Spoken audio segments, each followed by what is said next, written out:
Hello and welcome to this YouTube video for Abrsm Grade 4 Violin. This is A3, the G gun. I'll begin by playing through the piece slowly. I would very strongly suggest that you try and play along with me, and this will allow you to gain fluency in the piece. Just try and keep going. If necessary, split it into more than one part if you find that your concentration is going. I will then talk about the piece in the hope that we can get you a few more marks for the exam. And then I'll do a performance with the piano of the whole piece. So we'll begin with the slow performance, and we need to know how to count in with this one. And this is in something called compound times, where the beat is divided into three. So we think 1 and 2 and there are 2 beats in the bar. 1 and 2 and 1 and 2 and so I'll count 1 and 2 play like that, and you need to be quite punctual. So here goes at quite a steady speed. 1 and 2.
Let's look at the loudness and softness of this piece, the variations in dynamic. And the beginning is 40. And think of where you're playing relative to your bridge. Pull your violin bow up to here, so that it speaks really with some focus. And the upbeat to bar 5 is less loud, so we can move the bow slightly down the way. And that allows the levels of focus on the violin to vary, and it'll sound like 40 in mezzo forte. We then play piano in bar 9, and piano's always a problem, because if you play too quietly, you just disappear. So you have to retain the energy in the sound, but try and think of a loud whisper, and that should sound like a piano, hopefully. And we crescendo in bar 15, up to about mezzo forte, I would say, mezzo piano rather, in bar 16, and then piano in bar 17. And this needs to be immediate. The examiner needs to know that you've realised there's an immediate change of dynamic here. Bar 22 we crescendo, and we crescendo quite a long way from piano, I would think, down to 40 by bar 25B. Now we need to begin the last two notes in bar 25B, a down bow. We're already playing a down bow in bar 25B. I wouldn't retake your bow.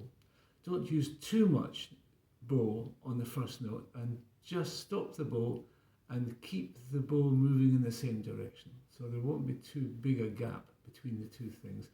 And you'll find that if you keep the contact on the string like that, you can get across the D string which is in the way without making any sound.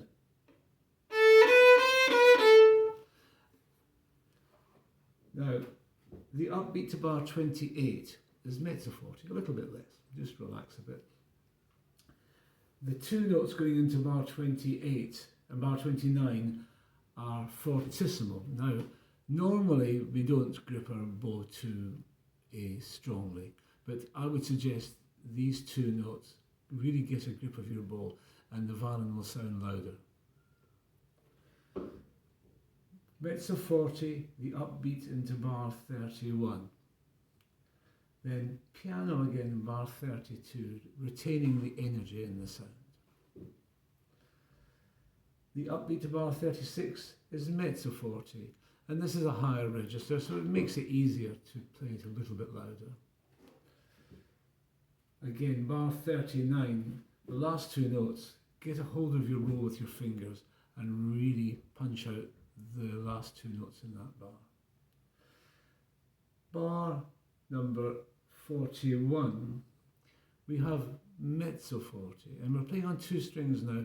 Unfortunately, open strings sound louder than stopped strings when you're putting your fingers down. So we need to balance the two strings, and the audience want to hear the E string really. So try and put about 60% of the weight on the E string and 40% of the weight on the A string, or perhaps 70% of the weight on the E string and 30% of the weight on the A string. Also, it's easy for your brain to get confused here. If we look at bar number 42, it might be a good idea to practice two down bows and two up bows. Now the first down bow is a double stop, the second down bow is not a double stop, it's only on the E string. The first up bow is a double stop, the second up bow is not a double stop.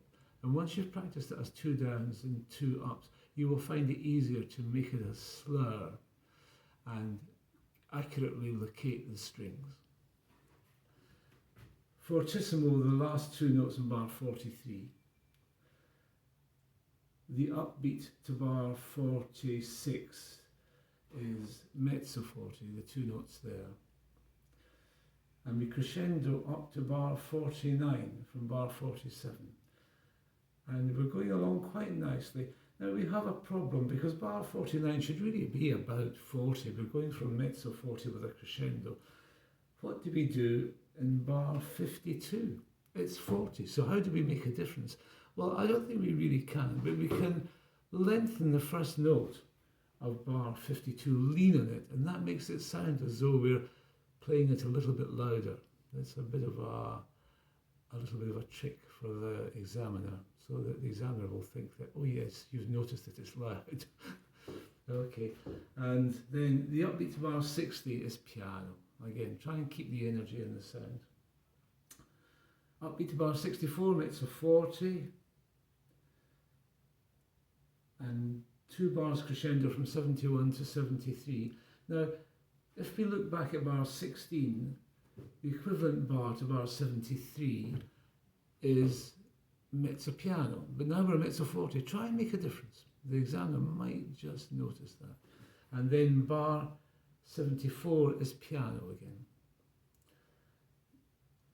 Bar number 79, crescendo, it'll come down, I think, in bar 80 to about mezzo piano, so it gets a little bit louder. And then bar 55, the 2 upbeats are piano. The 2 upbeats to bar 57 are mezzo forte, and now really go for it. Let your hair down in bar 59, lots of bow and lots of energy. The last bar, I wouldn't use too much vibrato on the 3rd finger on the A string. It tends to jangle against the open D, either no vibrato or just a bit of vibrato, but not too much.